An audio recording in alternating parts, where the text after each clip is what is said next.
Hey, sorry for the interruption, but we wanted to let you know that this week's episode is brought to you by Spotify for Podcasters.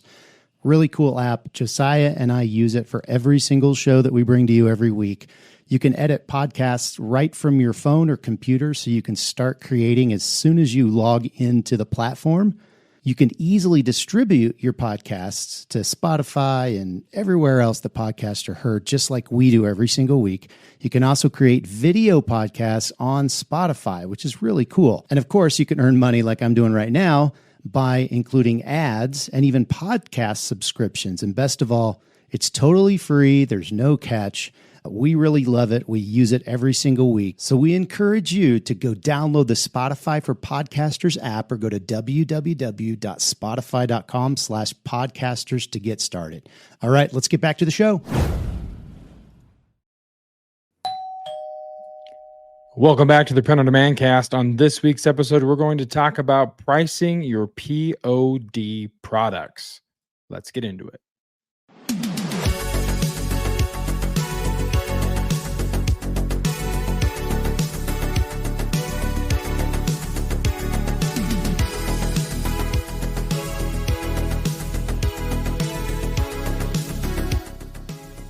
Welcome back, everybody. Thank you for tuning in once again to the Print on Demand cast. It is fantastic to be back here talking with all of you, or to all of you, I guess. But hopefully soon we'll be talking with you, because we will be at the Long Beach Impressions show in January. So maybe someday we can, someday it will come. Nonetheless, before we get into the meat and potatoes of what this show is and has for us, whatever platform you're listening to this on, rate, review, like, subscribe, share, whatever you have to do to get the word out. Please do that. We would be greatly, greatly appreciative of that, because we're trying to defeat the mythical algorithm overlords to tell them, hey, people want to see this content. And it's not just me talking to you each and every week. No, there's a co-captain, Travis Ross, joining us once again from Make Your Mark Designs, or Make Your Mark Studios, I guess you could call it. You have a little setup there now. It's a whole thing. The whiteboard's gone. The clock, where it's always 3:45, is gone now. You are actually in an undisclosed location. So, what's up, man? It's good to be chatting with you. Yeah, this could be like a ransom video, but I was going to say, I feel like the last few times you've done an intro, you've talked about the meat and potatoes of the episode, and I'm just aware that we probably have some vegetarian listeners, some vegan listeners, pescatarian, and I just want to make sure that we're being inclusive in our in the way that we describe the show and the main part of the show. So sure. Take that feedback and run with it, Josiah. It'll make you a better person. All right, so meat, potatoes, or the broccoli and cauliflower, or see, I don't even know what's good. I know. Like this was a bad rabbit hole to go down. And, again, I don't know that people all like rabbits. So this was also a bad. No. Yeah. But hey, other kind of hole. Get into the fish and asparagus of the episode, and gross. I mean, I like asparagus, not a fan of fish, but we've derailed already, and we're not even 5 minutes into the show. So here we are, back again. You, sir, had an eventful weekend gallivanting in New Mexico with your wife. How was that? How did that go? What did you learn? Do you know the way to Santa Fe now? And how'd that all pan out for you? I do know the way to Santa Fe. Yeah, we went to Santa Fe, New Mexico. Well, actually, we flew into Albuquerque and then drove a convertible to Santa Fe and looked at a lot of galleries. There's this road called Canyon Road that has over 100 galleries on it. That took us, a solid 2 days. I mean, not a solid 2 days, but yeah. Ate a ton of great food, went all over, drank a lot of great drinks, had just a real good time, drove up into the mountains, got some cool pictures. And my wife got to see a lot of art and really enjoyed it. And it was a lot of fun. Nice. And then we came back on Sunday and watched Arsenal beat Man City. And we watched the Chiefs beat the Vikings, which that means that my fantasy fantasy team lost because I can't have the trifecta. I can't have Arsenal win, the Chiefs win, and my fantasy team win. But anyway, I would rather the Chiefs and the Arsenal win than my your fantasy fantasy. team. Yeah, at least this year because I'm doing terrible. But Yeah, and that thank was my God Travis weekend. Kelce's okay. Am I right? Yes, you are. Yeah. That's what happens when you pay more attention to who you're dating, Travis. Yeah, that's good, man. And overall minor things, weekend was pretty stock standard, nothing too crazy. Have a team night at the church that I attend tonight, and it's 70s themed, and so a lot of my weekend was accruing bell bottom pants and a shirt and a wig, and so it's a whole thing. It's gonna be a lot of fun. And then next week at this time, I will be, well, not at this time, a week from tomorrow, boarding a plane to go to Sweden for 5 days. So that'll be cool. Nice. So that's kind of what we're gearing up towards. But yeah, otherwise, pretty chill weekend. We'll see each other this week again. We have poker Friday night on Friday the 13th. We'll see what happens there. If anyone's unlucky, but should be a good time. I think we've accrued enough men to play now. So I think we have like 5 or 6. Before there was 3. So we win. All right. So let's get into it here this week. We're going to start off with this week's point of interest. Well, howdy, partner. Welcome to the point of interest part of the POD cast. So grab your hat and hold on tight because we got some learning to do. Learning to do. All right, so here we go. Before we get into the main event of the show, we're going to talk about DTG shirt fabrics.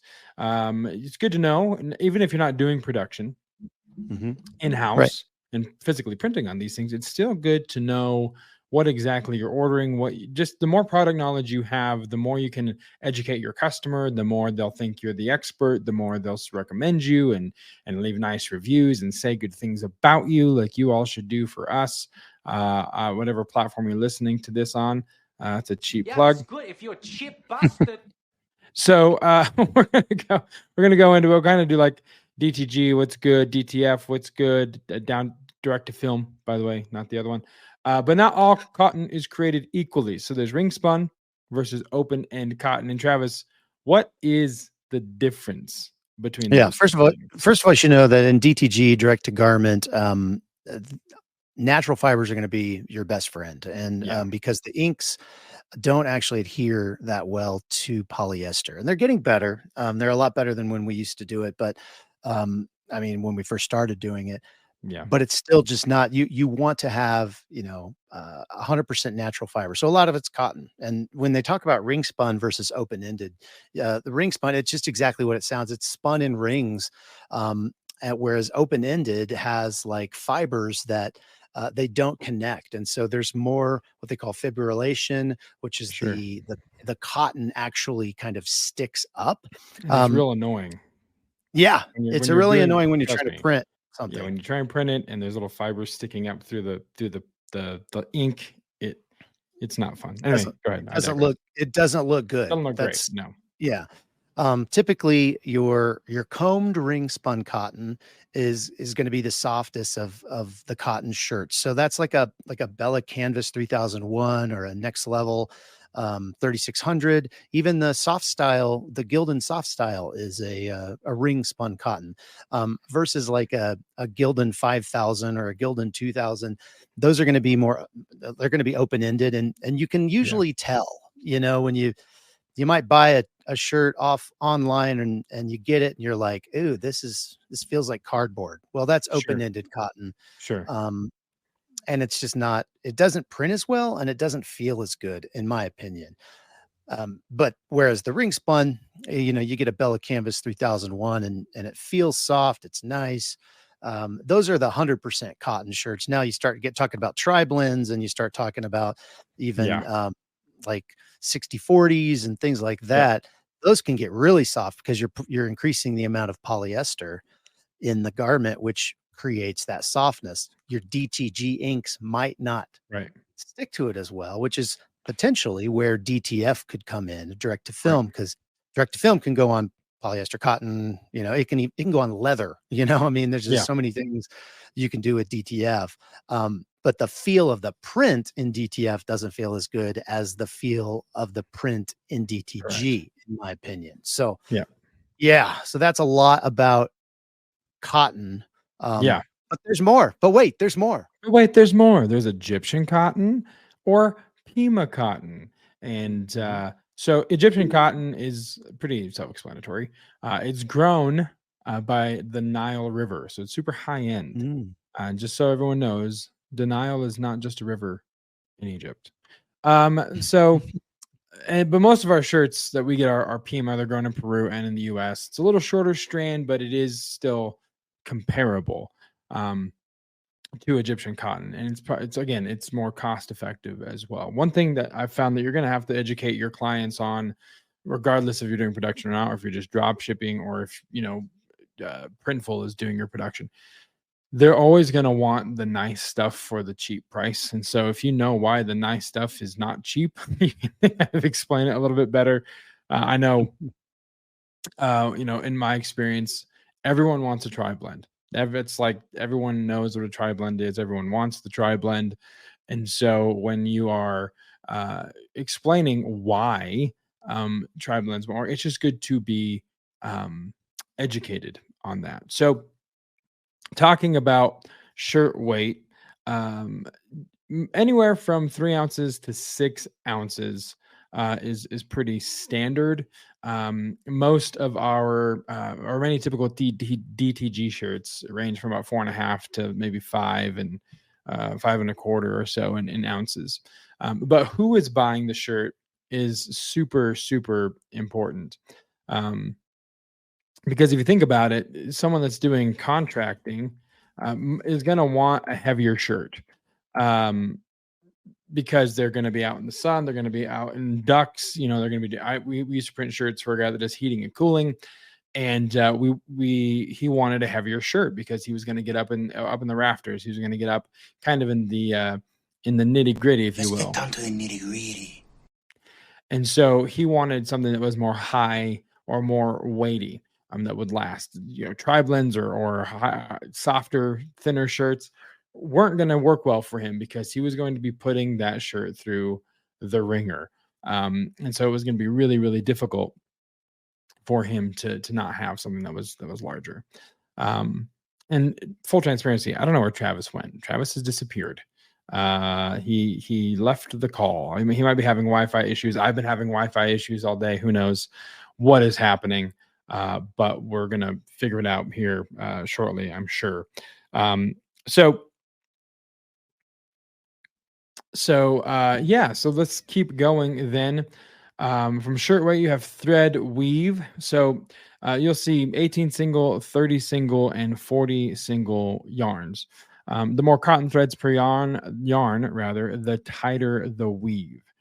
And so therefore a 40 single 100% combed ring spun is extremely soft versus an 18 single open end cotton garment. So again, the tighter the weave, the softer that it's going to be, which is, again, what a lot of people are wanting.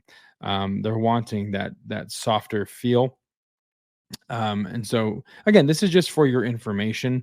It's not necessarily, not everyone's going to ask these things when it comes to, your end user, your client. Not everyone's going to want to know these things, but it's good for you to be armed with information just for yourself to know, especially when you're shopping, when you're looking for something to suggest to a client or a customer, and they give you kind of like, hey, this is what I'm looking for. You can do your research with the knowledge that you do know and find specific things that are helpful for them in that space. And then finally, make sure your garment is pre-shrunk. Most garments are, but because this is a natural fiber that has been weaved together, this is key. Go track with me for a moment. Okay, just track for me for a second. Let's think back to a time when you have the perfect shirt man, it's a great shirt. You love it. It fits well when you first put it on, or you love the design. You're like, my God, this is amazing. I can't believe I found such a perfect shirt. I never knew a perfect shirt could exist, from design to feel to size. I love it. And then you put it in the laundry and you're anticipating. You can't wait to wear that shirt again. Hey, look who's back. We don't know what happened, but he's back. He's here. Let's No celebrate. idea what happened. Okay, so anyway, Travis, we are talking about, kind of ran through the point of interest in your absence, kind of hitting all the points. We're talking about pre-shrunk. Make sure it's pre-shrunk. And Right. I was weaving a yarn, no pun intended, about when you find that shirt that you love, it's a perfect design, it's a perfect feel, you love it the first time you put it on, your favorite color, and you're so excited. You didn't know that a shirt like this could exist, that checks all of the boxes. You put it in the laundry and you're just waiting. You have a day of the week you're like, I'm going to wear that shirt again because it looks good on me, it feels good on me, it's stellar. You get it back from the laundry and you unfold it, or you take it off the hanger and you put it on, and well, it's a little tighter, or it's a little shorter. It doesn't fit quite the same way. You're not as in love with it as you were. And now you have buyer's remorse, or you wish you would have, hang dried or hung dry, or whatever the correct phrasing is for that. But you wish you would have done it. Because and this has happened to me so many times, to the point where I tell my wife, like, just hang dry everything I own, please. Like, it might be pretty strong. It might not be. I don't care. Just hang dry everything.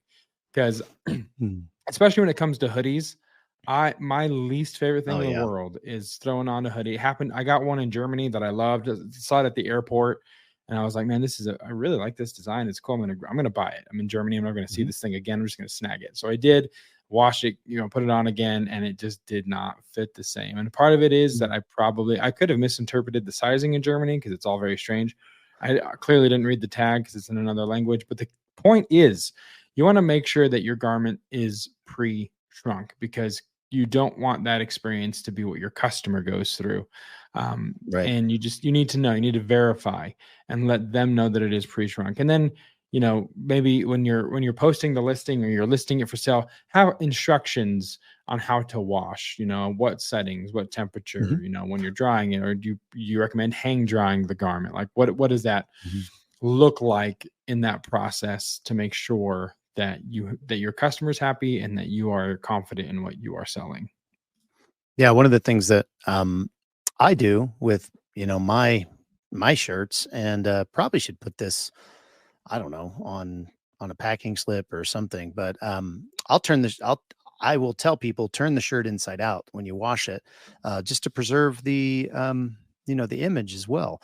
It doesn't really have anything to do with pre-shrunk or anything like that, but just as far as like garment care, it can make your shirt last much, or your design last a lot longer, because it's not rubbing up against other things. It's For inside. sure. It's it just protects it a little bit. So there's something that you might consider telling people. You can sometimes edit those packing slips, or you could potentially put an insert in something, or or just put it on your listing, with washing instructions or something like that, just so you've communicated that to them, so they can make the best decision for them. Yep. All right. Well, that does it for our point of interest. So we're going to go straight into this week's main event.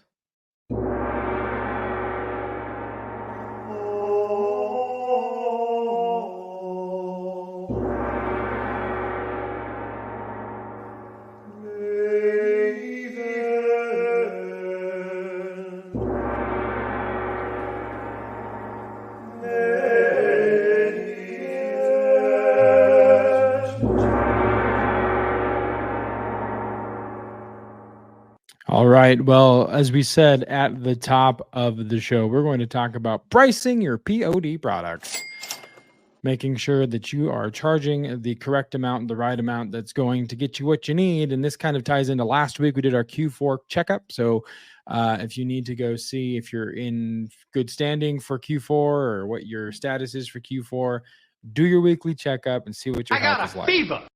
Hopefully you don't have a fever. So we're going to talk about pricing your POD products. We talked a bit about this last week, but this is a good time to do this and kind of review your pricing. Yeah. So pricing is not a one-time thing. It's not a set it and forget it. I don't know if you guys remember those ridiculous commercials back in the day where the guys like set it and forget it. And it's like some kind of rotisserie chicken cooker or whatever.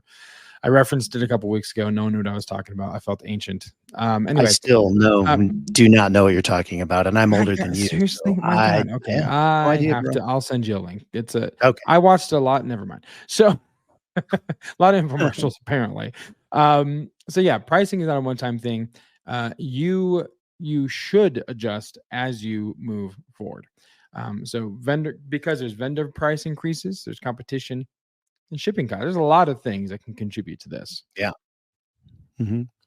Yeah, you really So, go ahead. at the end of the day, you want to price what your product's actually worth, and there's a lot of things that go into that. It's not just how much did it cost you. Right. It's how much time it took you to get that design. Did you pay for the design? Did you spend time on the design? It's not necessarily you don't want to base your pricing solely on what other people charge. You can. That is a legit pricing strategy. Yeah. But it is okay to charge more if your product, maybe you're selling a Bella canvas and they're selling one of those, Gildan 5000s. Obviously, it's probably going to cost you more for one, but it makes a lot of sense. It's a better product. There's a lot of things you can do to increase your perceived value. If you some of these companies, or if you do your own fulfillment, you could get custom made poly bags that are really nice, or different things like that, different types of packaging that increases that value. You could put a hang tag on it, actually on the garment, and it's like, okay, well, that it feels like it's coming from a shop as opposed to just getting a gray poly bag in the mail and ripping it open and your shirt's there, with a packing slip or something. Sure. That's a lower perceived value than maybe a really nice bag and all of that stuff. So there are different ways to increase your perceived value, but you really do want to price what your product's worth. And if your design is better, that's another reason to charge more. So let's actually get into like, what is a pricing strategy? Yeah. Let's do it. And so, you can, there's a lot of different pricing strategies, and these are just a few. And you may have heard some of these, you may not have heard, you may have heard these with different names, but let's just jump in and talk about like 5 of them. Sure. And then, so the first one is going to be like cost plus pricing. And this is kind of what we were trying to do. If you've listened to the show for a long time, when we were doing all the time testing, and we were trying to figure out, okay, what's the average time it takes to do one coffee mug or one t-shirt or one embroidered hat or whatever it was, because the cost plus pricing calculates all of your costs and then adds a markup on top of that. So, it's time, it's the actual, the products, it's, your overhead, all of those things. And then you have a markup on top of that. So that's cost plus pricing. Yeah. Yeah. The next one would be it's competitive pricing, which we talked about, which is setting the price based on what the competition charges. So you can adjust accordingly. If someone's selling something the same, another t-shirt or whatever it is, or similar design, you can go with what the competition is charging to try and just stay with them. It is a strategy for sure. It can be problematic because then you get into like a race to the bottom, right? Which is what happened a lot when we sold on Amazon. Just not just like t-shirts, but this comes into where when you're on an Amazon listing and you see that it's available from 5 different buyers. Well, those 5 different buyers most likely are people like Travis and I, who have a business, who are selling on Amazon and are sourcing these products to add to this listing. And we added to the listing because of its ranking and how quickly that product is moving. So there can be 5 people selling on one listing. and you can come in and match price with somebody, but then they'll drop the price, and then you'll have to match to drop the price, and then because they want the buy box, they want the sale. When someone lands on that listing and goes to buy it, they're obviously going to go with the cheapest option. So they want, whoever that seller is wants the buy box, and so it becomes a race to the bottom, and it's super irritating. The number of times, I'm sure Travis and I both could regale you with stories for hours upon hours of times when we sourced something that was profitable, and then by the time we went to list it or the day after we sent it in, some person dropped their price because they didn't want us to steal any of the buy. It's ridiculous. It makes no sense whatsoever. Right. But it is something that happens. So that's kind of can be the problem with the competitive pricing. The next one would be price skimming. So Travis, talk to us about price skimming. Yeah. So price skimming is going to be, you're going to set a high price and then lower it as the market evolves. And so this could be if you found, a niche that nobody is in, and you're one of the very first, you kind of own it. So you can set your price wherever you want. Now, obviously you have to have buyers or it won't work because you just won't sell anything. But if you find something that there is demand for something, you can set a high price and then lower it as the market evolves. One example of this would be potentially like flat screen TVs. Now, I know the technology plays a role in it, so it's gotten cheaper, to produce these things, or computers, those types of things. But if you look at how much a computer or a flat screen TV was priced when it first came out, I mean, it was thousands and thousands and thousands of dollars, and now you can get one for a couple hundred. Sell them. Yeah, exactly. I used to make commission off of those things when I sold them at Radio Shack, because it was for a 55-inch LCD, because then it was LCD versus plasma, like back in the day. That was the big, like, which is better. And so you'd sell a new LCD flat screen TV 55-inch for almost $5,000. Yeah. And that's the big ticket item, and you're excited that you sold it. And now I look at it and I'm like, there's zero chance a TV salesman could survive. Like where's the margin in this? It's all now that same TV goes for $500 or whatever. It's just absolutely ridiculous. Yeah, it's become commoditized for sure. Yeah. The next one is penetration pricing, and this is trying to get market share. So you would set a low price to enter a competitive market and then raise it later as you've established yourself as a salesperson or a sales leader in that category. You see this a lot with a lot of Amazon merch on demand sellers. They'll price it at, they'll price it at the absolute lowest to where they don't make any money at all. They don't make any royalty. They'll price it as low as Amazon will let them, just to try to get sales rank, try to get some reviews, and then they'll slowly raise it over time. So, I mean, it can be an effective strategy, but you have to be able to kind of float yourself financially for a while, because you're not going to make very much when you start. Yeah, it's going to take a while for you to penetrate that market. Right. And the next one and the last one we'll talk about is value-based pricing, which, Travis, you kind of touched on this a little bit, but just that perceived value, basing your product or services price on what the customer believes that it's worth. And you can, to Travis's point earlier, you can add things to the packaging, add things to up the perceived value. But usually if you're dealing with someone's perceived value, it's what they think it's worth upon first assessment of the product. And so I think a lot of times you see this kind of value-based pricing on platforms like Etsy, because there's a lot of handmade goods, a lot of arts and craft kind of products that are up. And so people are charging based on what the customer's perceived value is on a wood, coaster or a wood cigar box or cutting board or whatever, so they're pricing accordingly. Yeah, I got my parents, Freudian slip. My wife and my family, actually, it was from my wife and my kids. They bought me a couple years ago for Christmas a decanter and 4 glasses set. Yeah, and it was nice. It's nice glass, but it came in this black fitted, box that had like this gold or silver, I can't remember what color, kind of shiny writing on it, Right. and you open it up and it's got a magnet at the top, and you open it up and then it's sitting in the really Yeah. nice foam and all of that. And I was like, dang, this is really nice.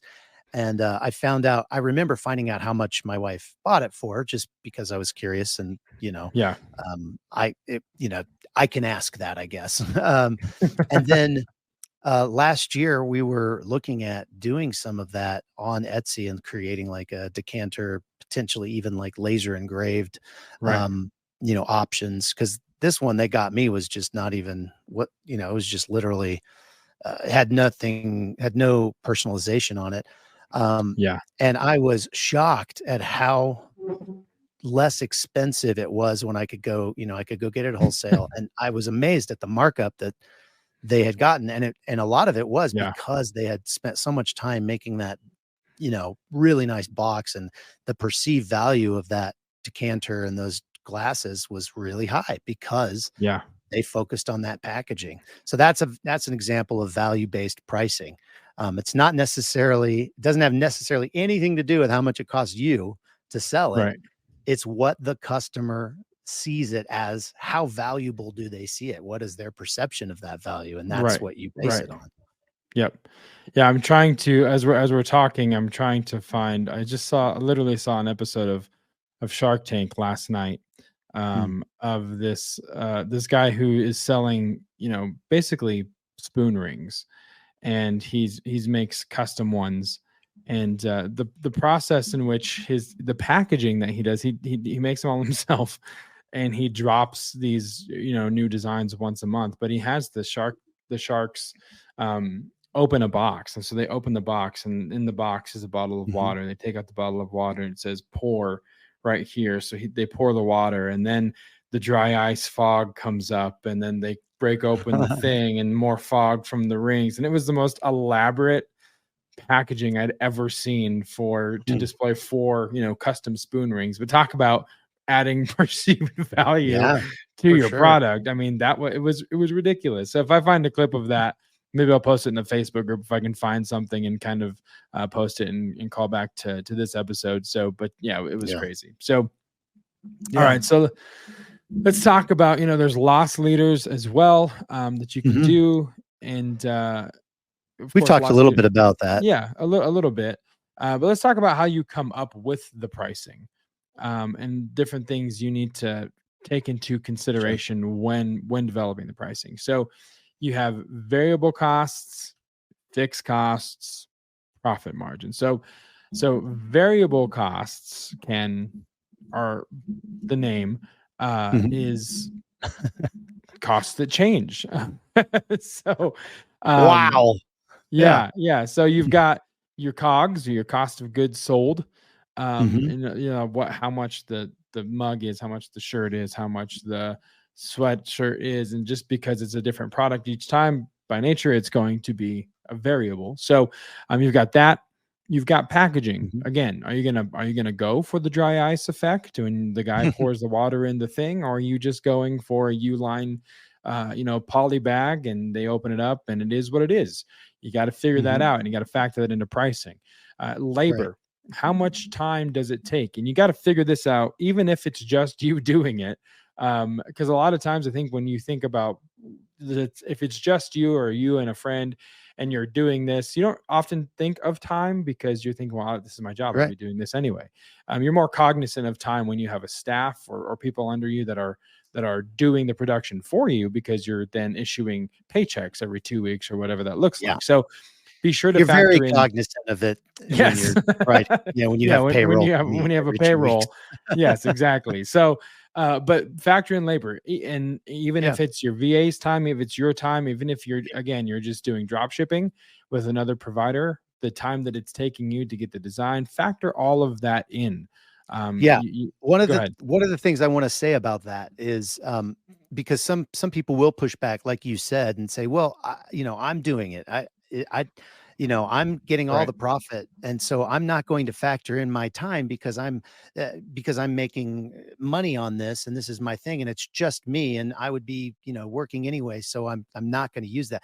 The problem with that is that's not scalable because no one else will do it for free. So you have to Right. factor in your labor into Yeah. your variable costs, or you'll forever be stuck doing exactly what you're doing today because you'll never be able to have anybody else do that. Um, Right. and you'll never be able to do anything else in your business. You won't be able to scale. You won't be able to Right. grow. Yeah. Another thing, shipping. We talked about this a little bit as well, but the cost of shipping, Mhm. the weight of the item, that's going to be different. A shirt is different to ship than a 11-ounce mug or a wood sign. It's all different. So you got to factor Mhm. that into your Or pricing how as far it's well. going too. Or yeah, exactly where it's Mhm. going. And so and advertising, if you're putting any kind of ad dollars behind this, whether it is on Amazon, a pay-per-click campaign, or whether you're doing Google ads, if you have your own website or whatever that looks like, you got to factor that in as well Mm. to make sure that Yeah. you're making money for the money that you're investing in that. So, uh, Travis, fixed costs. What are fixed Yeah. costs, or what are some examples? So fixed costs, it doesn't matter if you sell 10 or 10 million, the number on each of those items does not change. The biggest or the best example really of fixed cost is overhead. So Sure. um, your rent if you have a space, or if Yeah. you don't, it doesn't matter. Your electricity, your utilities, all your internet, those things that are going to happen whether you sell 10 things or 10,000 things. So you have to have internet to run this business. Perhaps you've got some subscriptions to like a ship station or a Photoshop or Right. E-Rank or any of those subscription based things that you need to make your mock-up. So bulk mock-up or what's the other one? Yeah. Placeit.net. Place There's it. a lot of those things that you need to be able to create listings and such, Yeah. or to do research. And so those are going to be fixed every single month. They're going to come in no matter how many things you sell. You could put like your platform listing fees in that. For instance, Amazon, the Seller Central side charges about $40 a month. It's like $39.99. Um, and then Etsy listing fees, uh, you could put that into a variable, because it's kind of part of the commission. And depending on what category you're selling in, depending on how much cost it is, um, it could go either way. It could be a Yeah. fixed cost, but it's more variable because it's based on the actual product that you're selling and how much you're selling it for. Right. So if you sell a t-shirt for $20 one month and $30 the next month, well, that's not a fixed, that 15% commission or 7% commission or Right. whatever is not the same. So it's probably more of a variable cost. But anything that you're going to be paying every single month, no matter what, Right. is going to be a fixed cost. So you have to extrapolate that over however many sales you have. So Right. obviously the percentage or the ratio of how much that fixed cost is going to affect your profit margin goes down the more you sell because it's fixed. So let's say you have $1,000 of fixed costs a month. Well, if you sell 10 things, and you have to pay $1,000 plus the variable costs, you're in the red for sure. But if you sell Yeah. 10,000 things and your fixed cost is still $1,000, your variable costs, are going to be variable based on how many things you sell, but your fixed costs are going to be lower. So Right. the more you can sell, the more you can save, I guess, Yeah. would be a good way to look at it with fixed costs, versus variable costs, which are going to fluctuate based on how much you Based. actually Right. sell. Right. Yeah. Awesome. So yeah, let's talk a little bit about then profit margin, which is kind of the last piece of this.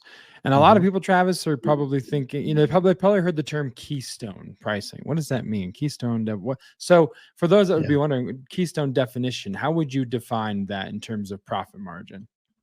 So Keystone is traditionally a brick and mortar type of, it's a brick and mortar margin, I guess.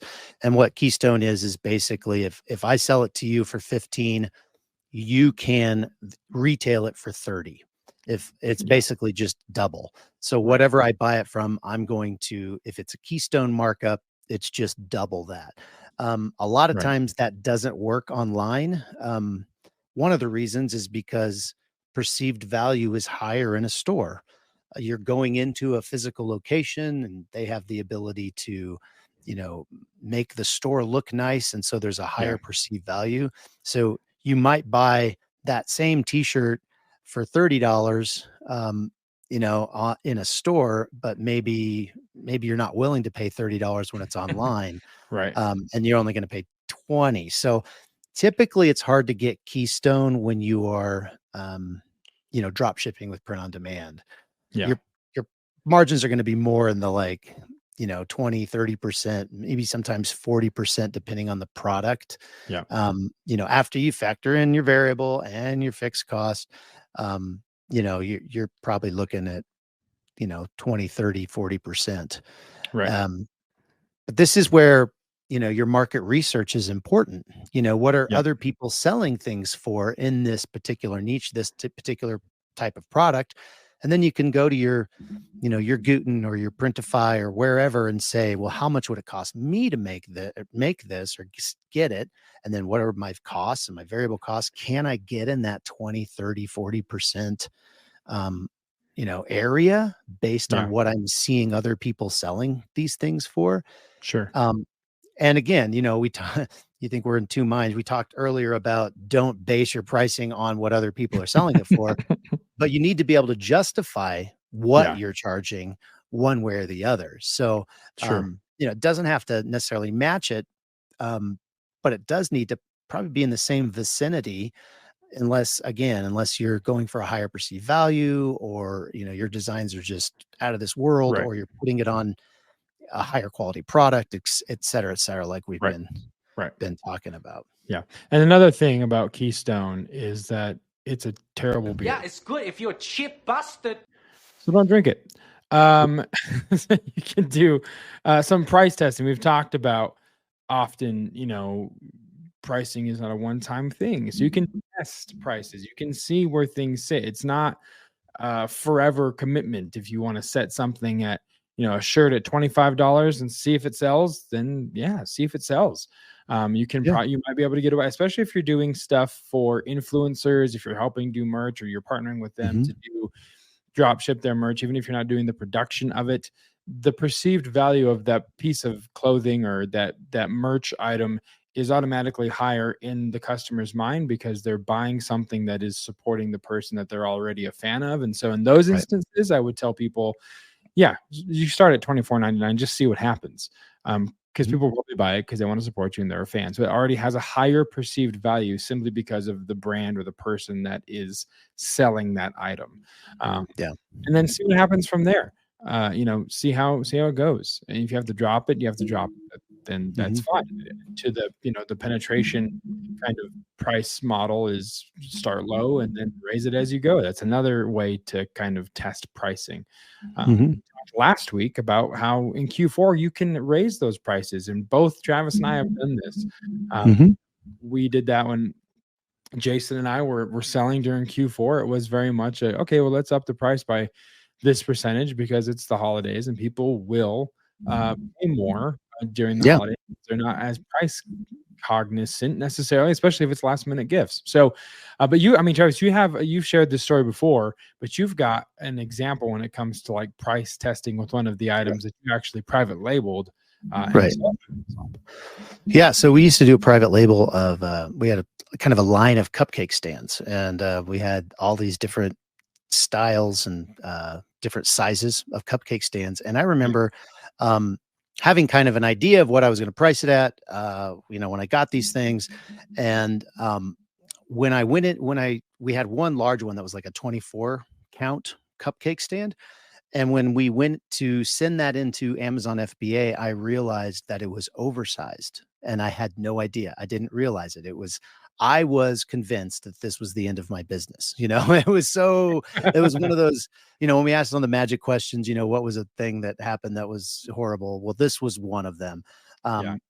Because I had, said I was going to sell it for this, and I realized my oversized product fees were going to be so much more. I wasn't going to make anything. I was going to have to sell for more. I was originally, I think, going to sell it for like $24.99, $23.99. I was trying to do like a $18.99, $20.99, with the different sizes. And then the biggest one was going to be $24.99, but I wasn't going to make but like $2 or something after I shipped them all in. And I don't remember exactly all the math, but I decided I was going to take a leap of faith, and I priced them at $32.99, and they sold amazingly. And in fact, I continued to raise them until I think at one point I was selling them for $36.99. And then some of my other lower priced ones, I was raising them up. I remember there's one that I was selling for $16.99 at one point. I still have a few more. I probably have like 40 or 50 or so, and they're selling for $26.99. So even you don't know what you don't know. You have to test this stuff. You have to figure out if you can raise your prices. I remember several years ago, I raised my coffee mug prices significantly for Q4. And I was curious what would happen if I didn't change them back in January. And you know what? I have not changed them back ever since. And that was like 2 or 3 years ago. Because they just kept selling at the same rate, So again, you don't know. And sometimes you have this kind of inferiority complex or imposter syndrome. You're like, no one's going to buy it for this much. It's not true. I don't care how many $12.99 mugs are selling, how many of those guys are selling them for $12.99 or $9.99 or, I don't even know how they do it, but I know that I can sell an 11-ounce coffee mug for $19.99 all day, every day, and twice on Sunday. Yeah. But I would have known that had I not price tested it. That's the moral of the story. Right. Yeah. So you always have to do your research. That's the thing. And that's what price testing is about, is doing research. And Travis, you were telling me before we pressed record that you did some research recently on a very well-known character that it was shocking to me. But this, again, research has its many benefits, whether it's business or useless pop facts like this. Right. Fill them in. I was shocked.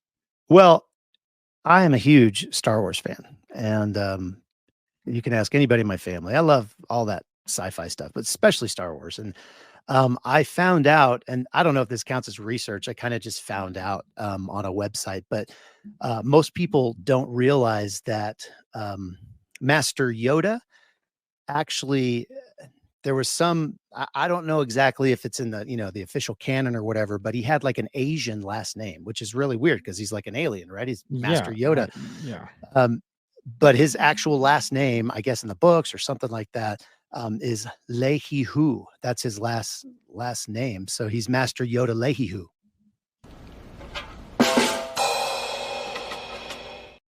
And that's this week's weekly dad joke. Feel free to use it at all your parties and credit us. And then when they ask what this is, what do you mean? What's the Print on Demand cast? Just grab their phone, force them to subscribe, and then they'll be good to go. And greatly appreciative for the grassroots marketing that you would have done for us. So awesome. Travis, anything else before we wrap this one up? I don't think so. I think we've talked about pricing and I don't know. I mean, there's plenty more, but I think that's enough for this week for sure. Awesome. Well, if you want to get in touch with us, if you want to talk with us or learn more about the show, fans, there's the best way to do that, which is joining the Facebook group, printondemancast.com/Facebook. You can request to join, answer the questions. Someone requested to join recently, didn't answer the questions, and I had to painfully decline the membership because I didn't know why they were joining. So answer the questions. Let us know that you're not just a spam bot that's wanting to join groups and add us to your collection of groups. So again, printondemancast.com/Facebook is where you can go to join the conversation. Printondemancast.com/Instagram. We are gaining a lot of followers on Instagram. And like every day I see just a handful of people following. I think we're up to over 800 followers, which is awesome. Should probably post some stuff there.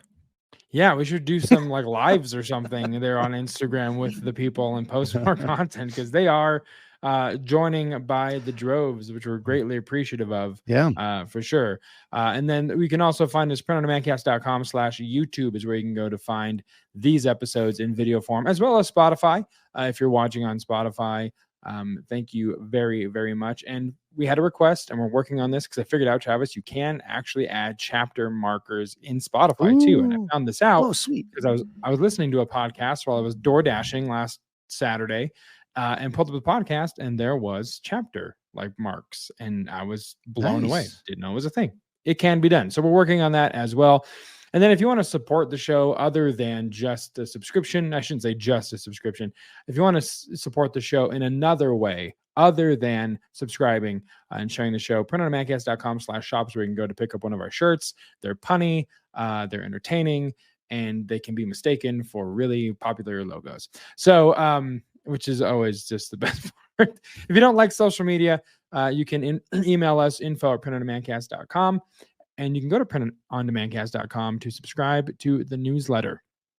That's where you can get tidbits and facts and other pieces of information throughout the week, and a bonus dad joke. So be sure to do that. And there's an annual design calendar that you'll get as well, which will let you know holidays that are coming up, when you should post, when you should prepare them, what you should be thinking of to help you get ahead of the curve when it comes to all things holiday related and designs, and kind of just make sure you're on top of things as well. So with that being said, thank you guys so much for joining us. We look forward to seeing all of you again right here next week. So until then, for Travis, I'm Josiah. We'll see you on the Print on Demand cast. See ya. Hey, babe. Thanks for listening to this week's episode of the Print on Demand cast. We hope you enjoyed the Totally Tubular show. If you've got a question or a suggestion for the show, send Travis and Josiah an email at info@printondemandcast.com. Want to be wicked nice? Take a minute to rate and review the show on iTunes or wherever you get your podcasts. And don't forget to subscribe now so you don't miss next week's episode. See you next time, for sure.